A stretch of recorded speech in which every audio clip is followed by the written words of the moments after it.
Magandang araw po sa inyong lahat. Ako po si Cristel. Ako po ay nagmula sa bansang Pilipinas. Good day everyone. My name is Cristel and I come from the beautiful country of the Philippines.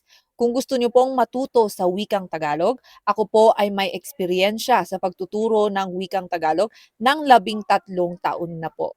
So if you like to learn especially conversational Tagalog, kung gusto niyo pong matutong makipag-usap sa wikang Tagalog, especially daily Tagalog, o yung pang-araw-araw na pagtatagalog o paggamit ng wikang Pilipino sa inyong pang-araw-araw na buhay, ay kaya ko po kayong tulungan, lalo na po sa gramatika, bokabularyo at pagbigkas ng mga salita.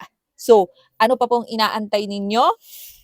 Mag-book na po kayo ng lesson sa akin at mag-usap na po tayo para naman po matutunan ninyo ang wikang Tagalog sa mas madaling paraan. Kita-kits!